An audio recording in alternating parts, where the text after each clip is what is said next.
chicos hicieron un lindo ensayo que prueba dos densidades con dos híbridos bastante contrastantes. Y están repetidos varias veces, pero si nos acercamos para acá, si nosotros nos avisaban, muchachos, no va a llover nada, noviembre y diciembre van a tener menos de 50 milímetros, van a tener una demanda, un cultivo de estos tiene que haber consumido 200 milímetros, y va a haber 50. Va a haber evaporación, aparte, la lluvia no es 100% efectiva. ¿Ustedes qué hubiesen dicho? Si tenemos densidad variable. Bueno, algunos hubiesen dicho no siembro maíz, pero como año a año vemos que el maíz realmente se ha intensificado, sobre todo en tecnologías de procesos, conocimientos. Ya sabemos que el maíz es probable que no nos deje a pata. Pero ¿qué hubiésemos dicho? ¿Sembramos pocas plantas o muchas plantas? La idea hubiese sido de antemano decir, vamos a sembrar pocas plantas. ¿Por qué? Porque es un ambiente donde es muy probable que haya estrés. No, sobre todo era una fecha de siembra temprana. Olvídense, era temprana. Incluso puede ser más temprana que esta. Ahora, pasó lo que pasó, empezó a llover el 6 de enero. Esto de haber florecido el 15, 20 de enero. Las plantas, si la leemos, nos dice, sufrí, casi me muero. Y de repente se empiezan a elongar los entrenudos. Otra vez expansión, nos indica que volvió el agua. ¿Qué hacen ahora? ¿Cuál de los dos va a rendir más, a priori? ¿Qué nos faltó acá? ¿O qué nos faltó allá más todavía? Incluso acá. Falta antena, ¿no? Alguien lo dijo por ahí, falta captar la energía, porque después nunca más faltó agua. Entonces noten cómo es complicado el tema de la prescripción de la densidad. ¿Está? O sea, de antemano no sabemos al final, y por eso muchas veces vemos un experimento con un rendimiento de maíz que no va a ser una locura, pero va a haber una respuesta probablemente ascendente a la densidad, y si no hubiese llovido el 6 de enero, ¿con qué me quedaba? ¿Con aquello o con menos que eso? Ahora, si yo decidí sembrar 40.000 porque soy bastante temeroso, agorero y derrotista, y digo, no va a llover, voy a sembrar 40.000 plantas. ¿Qué me hubiese interesado que tenga el material? Que sea plástico. ¿Está? Entonces ahí tenemos que ir a mirar, entonces en estas 40.000 plantas, si realmente tiene esa plasticidad. Algo de antena perdimos, pero encima podemos perder porque las plantas están creciendo al mango y no pueden pasar eso a estructuras reproductivas. Entonces no solo perdemos en cantidad de biomasa total, sino que perdemos en lo que particionamos a la espiga. Tenemos dos pérdidas. Y lo que vemos en general, en los híbridos en general, es que eso ha aumentado, o sea, esta plasticidad reproductiva enormemente. Este híbrido, el 7761, una de las estrategias que tiene para hacer plástico es tener macollos. Bueno, noten que acá no tiene ningún macollo, ¿no? ¿Por qué? Porque la planta ya pensó que venía mal, cuando tenía que gatillar ese macollo no apareció y ahora no lo tenemos. Y tampoco tenemos una segunda espiga. Entonces, tal vez, si hay un híbrido en esta situación, o alguien que fue más conservador en la densidad todavía, supongamos 30.000 plantas, y va a haber una diferencia. ¿Está? Ahora, si yo hubiese elegido 60.000 plantas o 70.000 y no llovía el 6 de enero, ¿qué tendría que haber mirado? ¿Que sea plástico era interesante? ¿Iba a ser la diferencia? ¿Qué les parece? ¿Cuál es la variable número 1 en ese caso? Que sea tolerante a estrés. Entonces, si yo juego a ser siempre conservador, no puedo no tener un híbrido que sea muy plástico. ¿Y dónde voy a ir a buscar que sea bueno? Y voy a buscar ensayos bien hechos, mirar el error, mirar bien, aprender a leer los ensayos. Está lleno de ensayos, pero no son todos 10 puntos. Mirar los buenos y no donde todos rinden 15.000 kilos, sino tratar de buscar ese ensayo en Barrow que apuntaron a 5.000 kilos, sembraron 30.000 plantas y el año vino para 10. Ese es un ensayo útil para el tipo que siembra pocas plantas en un ambiente que de vez en cuando viene pum para arriba, digamos, ¿no? ¿Y dónde buscamos ese dato? La tolerancia a estrés. ¿En qué ensayo? ¿En el ensayo que todos rinden 15? ¿En el ensayo de Barrow donde siembran 20.000 plantas y sacan 6? Puede ser, pero también puede aparecer mucho de esto. Ahora, si agarrás un ensayo de Balcarce, Tandil, en la temprana, un año peor que la del 2008, por ejemplo, vas buscando, encontrás poco error, bajo rinde, altas plantas, ahí, si hay diferencias ahí, es tolerancia a estrés. ¿Tá? Porque hubo estrés. Hubo estrés en la planta individual. La planta no tenía recursos y aún así fijó granos. ¿Tá? Entonces, esa es un poco la idea. Y la suerte que tenemos es que en general todas las empresas mejoran para ambos caracteres y no son excluyentes. O sea, tenemos híbridos con altísima tolerancia a estrés y altísima plasticidad reproductiva en la misma caña, ¿no? Esa era un poco la idea. Y lo que vemos entonces, ¿qué es? Para cerrarlo un poco, ¿cuál era el mensaje que quería dar? Es que porque aumenta la tolerancia a estrés, porque aumenta la plasticidad, la respuesta de densidad, si bien va a existir, es cada vez menor. Entonces, si a mí me preguntan, bueno, me salté una parte que está relacionada con la tesis que está haciendo Clara, Moisés, que está acá, que es que el nitrógeno, ¿no? Si yo hubiese sembrado hace 10 años un híbrido acá, el nitrógeno hasta floración, que habían absorbido un híbrido de hace 20 años, comparando con estos dos híbridos, es prácticamente el mismo. Pero con esta genética ahora tenemos, no sé, 10.000 kilos de maíz tenemos ahí, ¿no? 10.000 kilos, 11.000. ¿Tá? Eso no pasaba antes. Entonces, ¿fertilizamos para nuestro nuevo escenario? Esa es una de las grandes preguntas. Porque hablamos mucho de densidad variable y no va a haber gran efecto. Va a haber algo, no va a ser grande. Pero creo que un paso adelante de la densidad variable en cuanto a respuesta o apagar la tecnología está la fertilización variable. Porque lo que es claro es que ha crecido muchísimo la demanda de nitrógeno del maíz, porque en cualquier condición fija muchísimo más granos. Esos granos después demandan nitrógeno. Si el nitrógeno no está, la planta no puede sintetizar el almidón sin la proteína necesaria para ir armando ese grano, removiliza de las hojas y nos quedamos sin la fuente. Entonces no se pueden llenar estos granos. Y lo vemos como caída en peso de grano. Ese era el mensaje.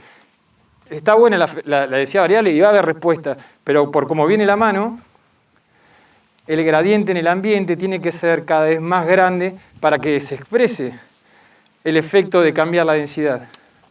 Ahora, lo que está claro es que como viene la mano, es importante reconocer dónde el maíz va a rendir más porque tengo que fertilizar más, partiendo de la base que somos bastante pijoteros a la hora de fertilizar como fertilización media. Es un mensaje que no es nuevo, lo venimos dando ya hace un tiempo y este año salimos a probarlo a campo. Clara está refertilizando lotes de productores, llevándolo en vez de a un modelo, qué sé yo, 170, 160 menos X, depende del ambiente, hasta 200, 220. Estamos viendo cuándo aparece la respuesta y cuál es la fisiología que es la base de esa respuesta, ¿no? Me preguntaron si la tolerancia a estrés está asociada positivamente con la plasticidad reproductiva. Y le comenté que la respuesta es que no es condición sine qua non, digamos. O sea, hay híbridos que son muy tolerantes a estrés y no tienen plasticidad reproductiva. No vi muchos híbridos muy plásticos que no tengan plasticidad, porque la verdad que como las empresas siempre buscaron tolerancia a estrés y ahora está apareciendo la plasticidad porque el productor entiende que hay ambientes donde va bien bajar la densidad por varios motivos, por temas fisiológicos y por temas económicos de lo que vale la semilla. Los híbridos nunca perdieron la tolerancia a estrés y ahora aparece la plasticidad. Pero lo que sí es claro es que hay híbridos, y en general todas las compañías los tienen, que tienen plasticidad reproductiva, ya sea por prolificidad, por flexibilidad en una espiga, por macollaje, y también tienen tolerancia a estrés, que se ve que es lo que más cambió. Si me preguntás cuál es el cambio más grande en estos últimos 25 años en cuanto a la fisiología de las plantas de maíz, no es la plasticidad y no es lo que permite que el maíz avance hacia el oeste, la prolificidad, ni el macollaje, ni la plasticidad. Es que las plantas se estresan de una manera increíble y son capaces de fijar granos, y eso no ocurría. Eso no ocurría hace muy poco tiempo. Y eso es mérito de las empresas que mejoran en altísimas densidades, presionan a las plantas y las hacen competir en condiciones que casi no ocurren en nuestros lotes. Y esos son los genotipos que después pasan a la siguiente etapa. Entonces es una presión muy fuerte. Ese es el cambio. Entonces es algo que no podemos prescindir, que antes se prescindía mucho. Antes en un ambiente más o menos, ¿qué hacíamos? El híbrido más barato, el híbrido hijo de híbrido. Hoy día, a ese ambiente, justo a ese ambiente, es donde tenemos que estar seguros que estamos poniendo el genotipo que tiene la mayor tolerancia a estrés. Seguro se paga. Nuestras cuentas siempre muestran que seguro se paga. Ahí en un ambiente más o menos maicero, o sea, un ambiente bueno, tal vez es donde menos diferencias hay entre los híbridos. Si bajar densidad es decir, voy a ser conservador en el uso del recurso agua, por ejemplo, que es una de las estrategias que sí explica parte del avance del maíz a ambientes bien restrictivos del oeste, entonces uno tiene que pensar en densidad que están por debajo de 30.000 plantas, porque ¿por qué la densidad tiene que ver con el consumo de agua? Porque el agua se transpira en función de la cobertura del suelo, de la cantidad de energía que captura el cultivo, no del área foliar. Entonces, si yo tengo 40.000 plantas, 40.000, tengo 60, el cambio en densidad es, depende para dónde voy, pero si voy de abajo para arriba es 50%, ¿no? 40, le pongo 20, son 50%. ¿Hay un cambio de 50% en incremento en la cobertura? Mírenlo ustedes. Miro para acá, si bien hay un poco de malezas, no hay un incremento de 50% en la cobertura. ¿Lo ven? Se va saturando la respuesta. Ahora, si tengo 20 plantas, 20.000 plantas contra 40.000 plantas, es casi lineal el incremento, porque está esta planta sola acá, está esta otra sola acá, no interaccionan. Entonces, si yo pongo una más acá, aporta todo su canopeo a interceptar energía que no se interceptaba. Entonces, más o menos en 30.000 plantas es como que empieza a haber una fuerte respuesta, 35.000, entre densidad y cobertura. Si no, casi no la tocamos. Si no, solamente nos quedamos con la idea vieja de que con la densidad, ¿qué controlamos? ¿Qué es lo único que controlamos si pasamos de 80.000 a 100.000 plantas de maíz? Relacionado con el estrés, por ejemplo. La tasa de crecimiento por planta. ¿Cuántos recursos le damos a una planta? Tiene que ver con lo individual, no con el cultivo. Y eso es lo que les digo que casi se rompió. De hecho, está Parco acá, que acaba de defender el doctorado, que nos muestra lo mismo. O sea, hay una respuesta cada vez más lineal entre la tasa de crecimiento de una planta en el periodo crítico y los granos que fija. Estamos transformando un cultivo que respondía mucho a un cultivo que no responde, como la soja. Entonces la densidad, ya como individuo, pierde peso en gran parte de los híbridos, ¿no? Hay híbridos que todavía son tienen una curva pronunciada, entonces esos son los que tenemos que cuidar. En eso no nos podemos pasar. Pero les aseguro que hay muchos híbridos y están acá que podemos sembrar 250.000 plantas, lo hemos hecho, 250.000 plantas, y rinde lo mismo que 80.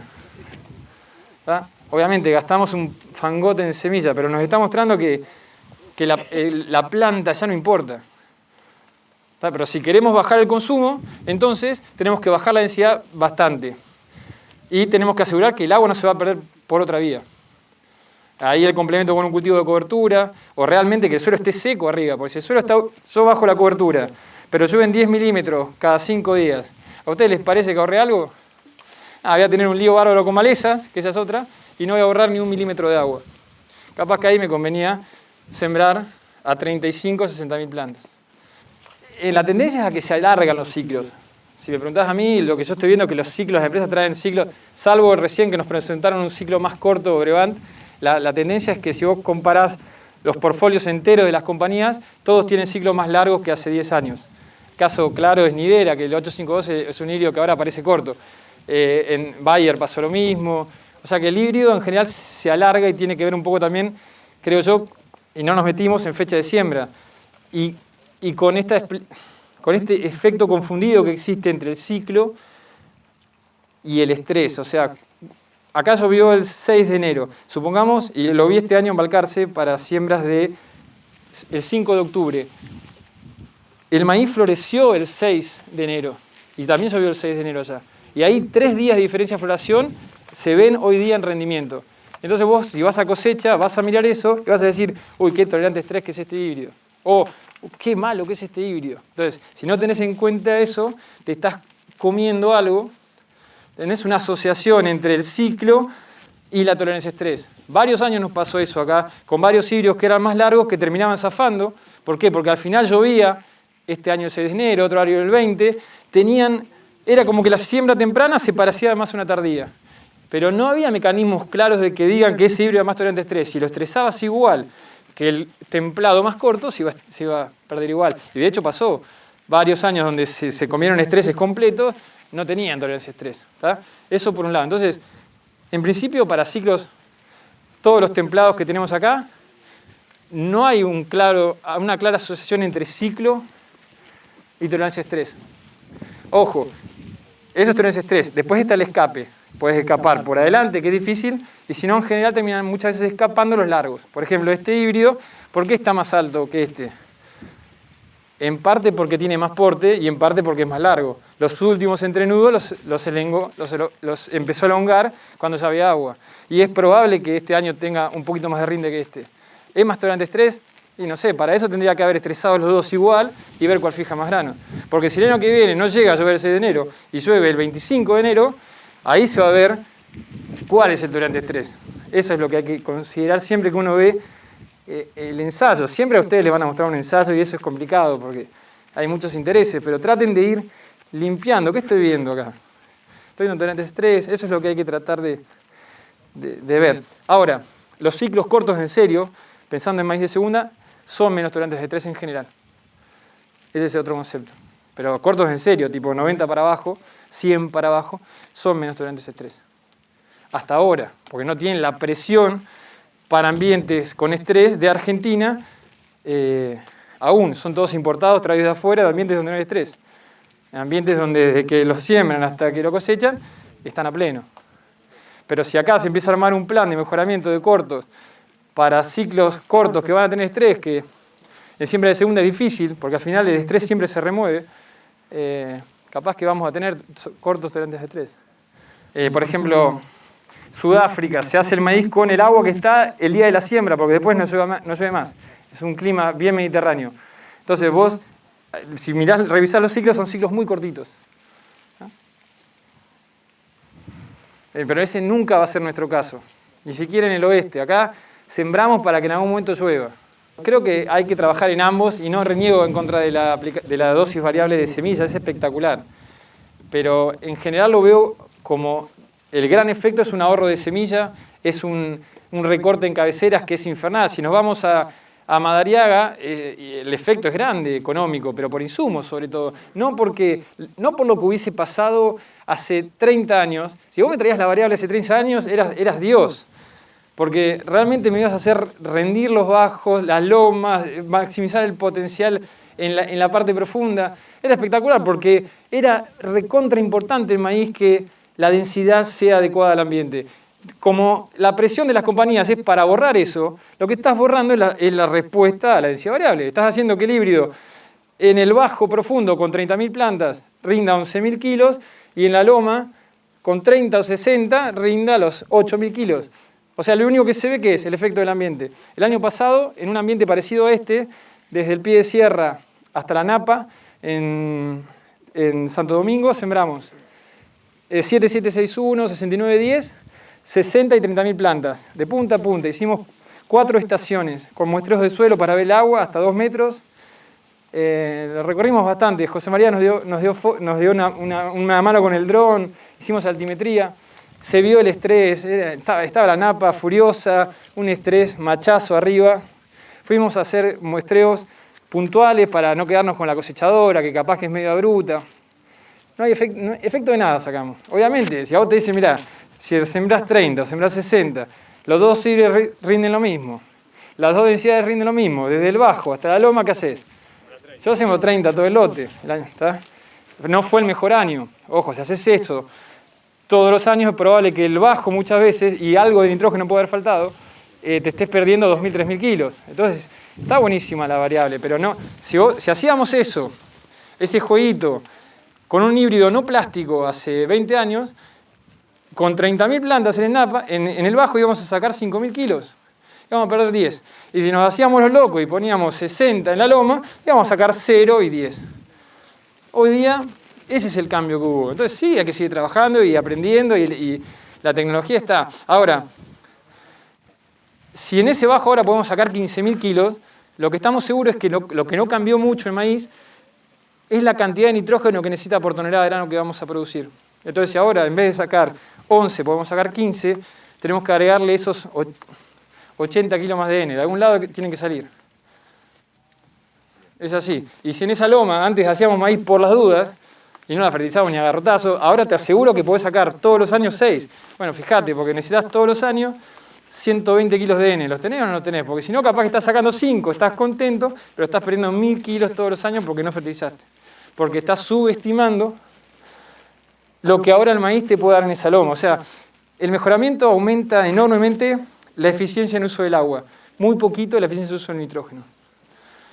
¿Cuál es el recurso limitante número 1 de nuestros ambientes? ¿El agua o el nitrógeno? El agua, es la que no manejamos. Entonces, yo creo que hay que, si bien cuesta, yo entiendo que cuesta, en general tiene retorno.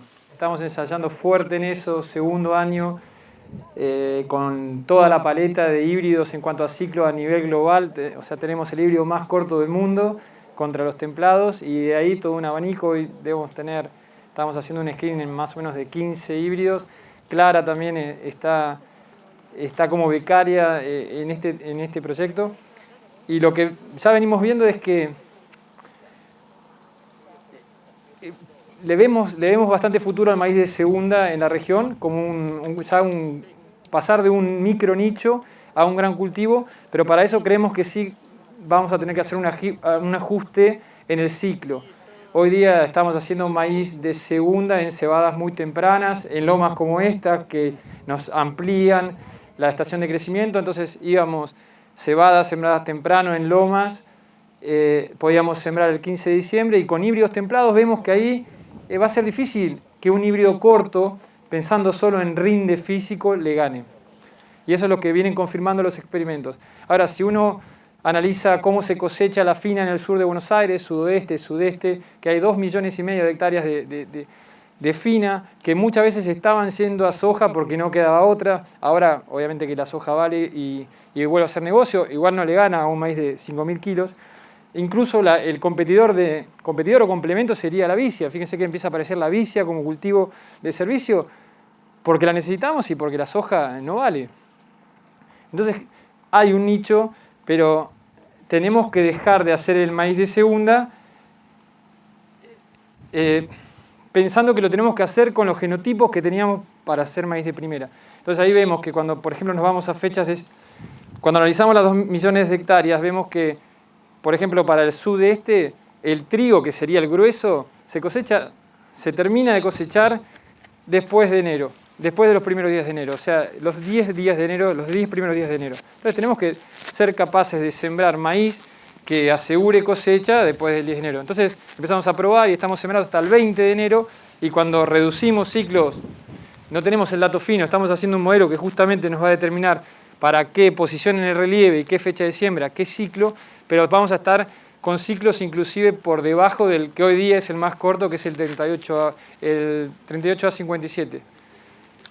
Así que bueno, eso está muy bueno. De hecho, el año pasado sembramos, nota de color esto, no receta, pero sembramos el 19 de enero y cosechamos 6.000 kilos de maíz seco, con el híbrido más corto del mundo, que es 69 de madurez relativa, ¿no? Es un híbrido que vuela. Obviamente, ese híbrido cuando lo sembramos el 15 de diciembre, lo asesinaron, rindió 6.000 kilos, lo mismo rindió. Y un templado nuestro rindió 11 en el ensayo. Entonces, claramente, si seguimos pensando en que vamos a hacer ese micro nicho, vamos a seguir con los templados. Ahora, si queremos ir al gran cultivo de maíz de segunda y ir a esas hectáreas de trigo que se van a cosechar el 10, y no veo otra manera de acortar ciclo. Entonces, estamos viendo cuáles son los ciclos que van a entrar para que hacer ese switch, digamos, ¿no? Así que eso está bueno. Y ahí viene otra pregunta que salió hoy. Densidad de maíz de segunda. Estamos ensayando, el año pasado hicimos un lindo ensayo con Francisco Torreani de la facultad, tesista, y sembramos el 7 de enero, un ciclo templado, sembramos el 106 de Pioneer, que no está acá, y sembramos el más cortito del mundo. 30.000, 70.000 y 100.000 plantas por hectárea. Todo lo que es la red APRESID me iba mostrando que resultados dispares. En general no hay efecto, no había efecto para híbridos templados. Y lo entendíamos. ¿Por qué no hay efecto? ¿Por qué les parece que no puede haber efecto? En la densidad en un maíz de segunda. Un poco por lo que vimos recién. Casi no hay efecto en ninguna. Pero si hay una en la que no va a haber efecto, es en el de segunda, que lo más limitado que va a ser en un maíz templado, ¿cómo termina un maíz templado de segunda en el sudeste? Termina con un hachazo de una helada. Entonces, la helada mata el follaje, no mata en nuestras heladas. Nuestras heladas nunca matan el grano. Entonces, después de removilización del azúcar, la sacarosa que estaba en tallo va a los granos. Si vos tenías más granos, porque la densidad era un poco mejor, vas a tener menos peso. Y si tenías menos granos, vas a tener más peso. Al final el rinde era el mismo y no hay efecto. Ahora, si hiciste el cambio y tenés ese híbrido corto, lo trajiste de vuelta al verano, empieza a aplicar otra vez el número de granos como componente fundamental del rendimiento. Y cuando nos íbamos a 30.000 plantas, hacíamos agua. Y cuando nos pasábamos, como no tenía tolerancia a estrés, que eso también salió hoy, hacíamos agua. O sea, otra vez teníamos un maíz clásico. Teníamos que cuidarnos. Pero teníamos estabilidad, teníamos un maíz seco a 16, cuando el otro tenía 50% de humedad, un rendimiento de 6, cuando el otro 6 toneladas contra casi 2 toneladas. De un maíz que no se podría haber cosechado con una máquina convencional, ¿no? Es muy achoclado. Así que bueno, eso para maíz de segunda. Va a empezar a aparecer mucha información, está la red de APRESID, o sea, APRESID hoy día tiene en la red de maíz del sur de Buenos Aires una subred que es ensayos que tienen que ver con responder preguntas específicas para maíz de segunda, así que eso va a empezar a aportar también gran cantidad de información. Y la otra, y ya con esto después, obviamente que pueden preguntar, tiene que ver con maíz con ciclos cortos, siembras tempranas, maíz primicia, también estamos trabajando y también le vemos un nicho y vemos falta de información. Hoy apareció la pregunta, ¿cuánto relegamos en rinde cuando sembramos un ciclo corto? Por ejemplo, el 38A57 o el predecesor, o con estos de segunda que trajimos, si lo sembramos el 1 de octubre y lo comparamos contra cualquiera de estos híbridos. La verdad que la respuesta no es clara y no es una receta.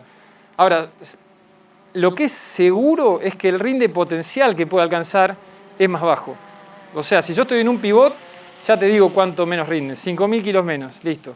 Y no voy a fallar, va a andar por ahí. No, para esa fecha de siembra, si lo siembro el 1 de enero, se va a dar vuelta, ¿no? Pero, ¿qué hace el ciclo corto? ¿Por qué rinde menos el ciclo corto? Es la pregunta. En un pivote, ¿por qué en un pivot rinde menos un ciclo corto que un ciclo largo? Tiene la fábrica abierta menos tiempo, listo, es fácil. O sea, uno lo abre todo el verano y yo corto acá y ya cierro. Listo, entonces dejé de crecer a misma partición. Se puede ir mucho más fino y hay más cositas, pero a modo grueso, mirá, si creces menos vas a rendir menos, ¿está? Ahora, lo cierto es que en general no hay pivots. Entonces puede haber estrés y si uno va hoy a Balcarce, donde llovió el 6 de enero, llovieron esos 40 que llovieron acá, ya fueron 60, pero después no volvió a llover. Y algunos ciclos, los más cortos, pegaron esos 60 milímetros y después se volvió a armar estrés a los pocos días y los largos entraron ahí, al final los cortos están mejor que los largos. O sea que se puede dar vuelta a la torta. Otra vez la importancia de entender, tratar de predecir en base a información pasada cómo va a ser el futuro y tratar de trabajar con probabilidades. Pero lo cierto es que este año, un ensayo que hicimos con una empresa que no está acá, no importa, pero tenemos el ciclo más corto, un 100, un 110, un 118 sembrados los primeros días de octubre y la idea es justamente internalizar control de malezas, qué tan rápido podemos ir a un verdeo, podemos ir a fina, cuándo cortamos para hacer silo, esas eran las preguntas, cuánto ganamos por venderlo antes, empezar a meterle al rinde físico eso, si vas hoy y lo ves, el corto está mejor este año que el largo. Y la verdad es que la semana pasada se podría haber picado. Y lo vamos a sacar seguro con 14 el 15 de marzo. Y vamos a poder ir a fina.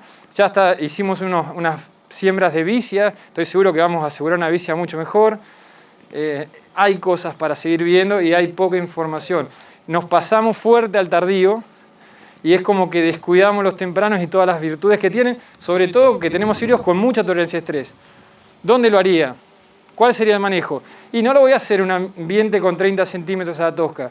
No, porque quiero escapar por adelante, como dijeron hoy. O sea, no puedo escapar. Necesito agua hasta la floración. Entonces, suelo profundo, bien barbechado. Es un ciclo corto, es chiquito, tiene menos hojas. Acerco hilera, subo densidad. Esas son todas las prácticas. Está todo escrito, no es que lo estoy inventando yo. Hay varias tesis que aportan datos que permiten diseñar el manejo en ese sistema. Lo que falta es, y sí generar información, es esto. ¿Qué ganamos con esto? Aparte de que sabemos que en general va a rendir menos. Ahora, ¿es más fácil controlar rama negra en un maíz que coseché en marzo que en uno que voy a cosechar en agosto? Y tal vez sí. ¿Cuánto rinde la bici acá? Esas son las cosas que faltan y que estamos empezando a ver y que tienen que ver con esto que nos contó hoy Cecilia. No pensar en el cultivo de cobertura como el nitrógeno, las malezas. No, tratar de ver, no el maíz primicia, es ver la rotación. Este año y el que sigue, ¿no? A eso estamos apuntando desde el grupo de ecofisiología. Es un cambio que estamos haciendo. Antes nos enfocábamos más en un cultivo y ahora es como que ustedes nos están obligando directamente a ver más en mediano o largo plazo. Ahí, Aníbal, también lo que nosotros vemos, que pasamos de una agricultura con barbechos químicos largos a una intensificación basada en cultivo de servicio. También estamos viendo que el futuro vamos a meter más cultivos de cosecha que vienen servicio ecosistémico, pero también se puedan cosechar. Por ejemplo, un trigo soja, una legumbre de invierno y un maíz. Sí. Va a ser un maíz más tarde, o sea que todos esos escenarios en el futuro van a venir y vamos a tener que empezar a ver cómo podemos intensificar, pero sin resignar cultivo de cosecha. Tal cual, y son todas, van a ser herramientas. Después alguien, esa es la innovación, ¿no? Yo llego hasta acá. Después dos que están ahí discutiendo y ahora están hablando y dicen, pará, y si hacemos esto y aquello, y ¡pum! Y surge, y así surgen o sea, no sabemos cómo terminan las cosas, pero claramente estamos generando, el maíz de segunda es un claro ejemplo. Yo lo veo como un complemento, es más, para mí es un cultivo de servicio. No fija nitrógeno, pero compite malezas, mete carbono y también sacás algo de... ¿no? Y pensá en esa loma, ahí arriba. Está bien, está complicada porque no se puede aplicar nada, pero bueno, pensemos en esta que todavía se puede aplicar. ¿Cuál es el gran problema de esa parcelita o de este lote en general? Es el agua, ¿no? Y hay lotes que aparte de tener esta pendiente son someros, gran problema. Porque lo que llueve acá es lo mismo que lo que llueve allá abajo. El tema es que allá puedo acumular el agua, entonces después yo hago el cultivo de maíz temprano, que va a usar 600 milímetros, los tengo más de la mitad ahí, con lo que llueva me aseguro 12.000 kilos de maíz, 13.000 hoy día. Y acá va a llover lo mismo, pero claro, si fuese somero y encima el agua acá y se viene para acá, se va para allá, estoy muy complicado. Pero mirá si vos, en vez de hacer un cultivo de cosecha, que podría ser fina, este es un cultivo, un lote muy de fina, ¿por qué? Porque demanda menos, pero vos podés hacer una fina, capaz más pijotera. Imagínate que yo te diga, tengo un trigo que madura un mes antes, rinde 2.000 kilos menos, pero madura un mes antes. Y ahí metés un maíz y permanentemente estás consumiendo agua, porque el agua está. El tema es que el suelo no tiene la capacidad de almacenarla. Entonces vos tenés que ir usando el agua todo el año. Entonces, este tipo de tecnología, por ejemplo, ¿a dónde va a tener mucho más impacto? Y en esas lomas. Y encima en esa loma, el maíz de segunda no se va a helar, el trigo no se va a helar, lo podría sembrar re temprano. Hay un montón de cosas que hay que ir después ajustando, pero pueden cambiar, te pueden transformar, al fin y al cabo, ese lote en un lote más productivo que aquel bajo. Porque que aquel bajo vos nunca vas a poder hacer un trigo temprano. Es la realidad. Vas a estar siempre con tu maíz de 13.000 kilos y algunas veces vas a sacar 10. En cambio acá te aseguro que estamos cerca de tener todos los años una cebada de 6 y un maíz de 6. Y pum, y con menos herbicidas y con barbechos casi inexistentes. Problemas sanitarios, seguro. Imagínate esto en cebada maíz, en algún momento, pum. Pero bueno, ahí tiene que aparecer otra cosa y así. Bueno, entonces acá cerramos.